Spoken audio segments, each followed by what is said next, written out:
CPI, for CPIM, Bikash Bhattacharya is speaking. I have given the name. Vikas Bhattacharya. Vikas ji, Chairman, sir, 7 minutes. I will finish before that. Yes. The 7 minutes starts from here.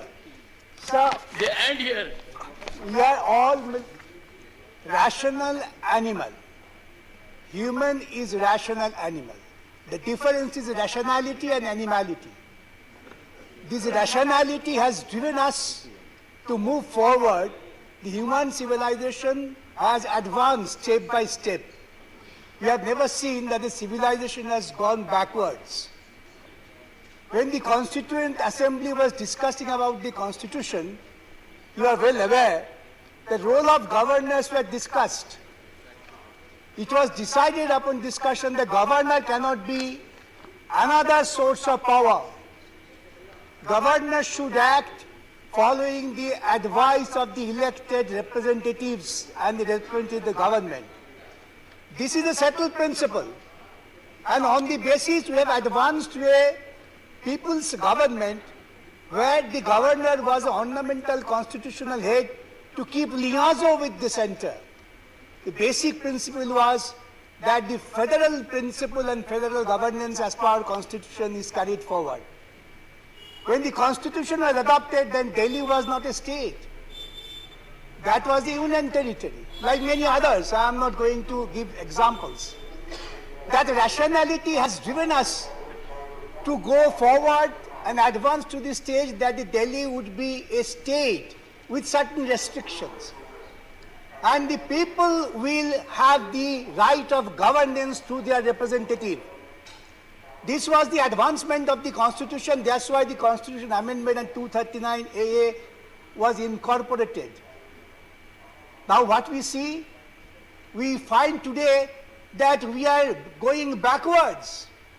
The governor or the bureaucrats, they are bound by the constitutional principle and constitutional morality to be answerable to the elected representative. That is the republic.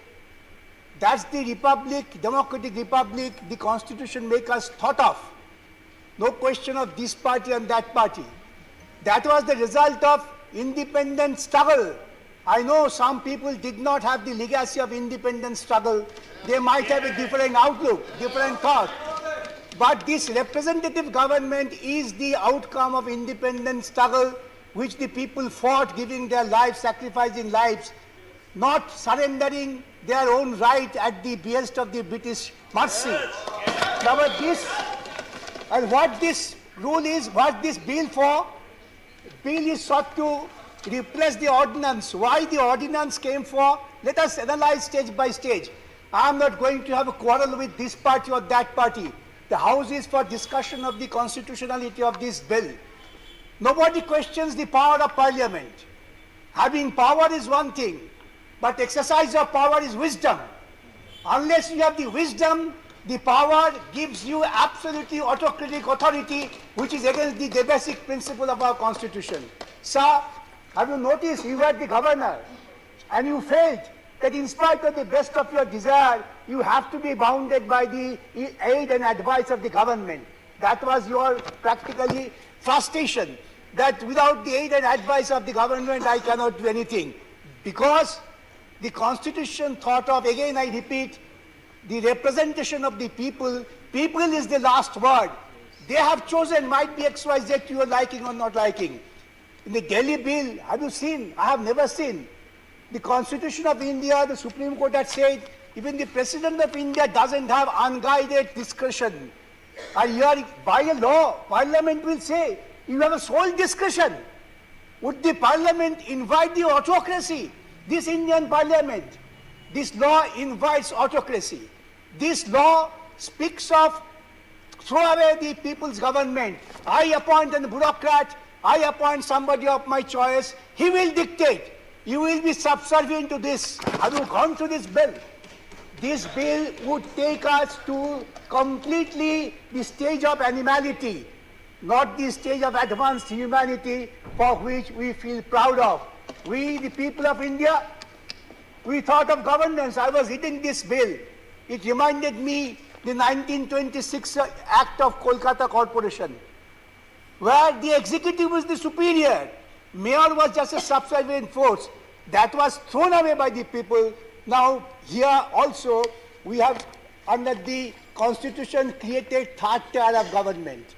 Democracy means distribution of power. Democracy means not centralization of power. These bills are only empowers a particular individual. He might be a wise man, but maximum power without any guidance would lead him to an autocrat, not less than the Hitlerite autocracy, which will take us to a doom. I have already submitted. Here, everybody has said, the chief minister is nothing but a puppet. Puppet of whom? The bureaucrats. Bureaucrats will dictate and chief ministers to follow. Is this the way you respect the constitutional principle and morality? Here the bill says, and in fact this bill is total amber written to the clauses, abdication of the governance by the people's representative. I would request all, don't be guided by your petty political feeling. This will lead to a situation, tomorrow I will say the Orissa government, Orissa chief minister has to be subservient to the governor, I pass rule. What would you do? The home minister's praise in the meeting would not give you result.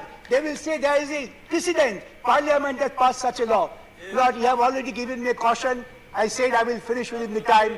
I'll finish with the appeal to everybody, even to the Treasury bench. Don't be trapped with such a bill which ultimately will kill you. Don't make the democracy absolutely a farce. Let the representative government survive and the principle be extolled by the constitutional principles. With this, I appeal to you, reject this bill, and I appeal to you to all, reject this bill. Thank you. Very good.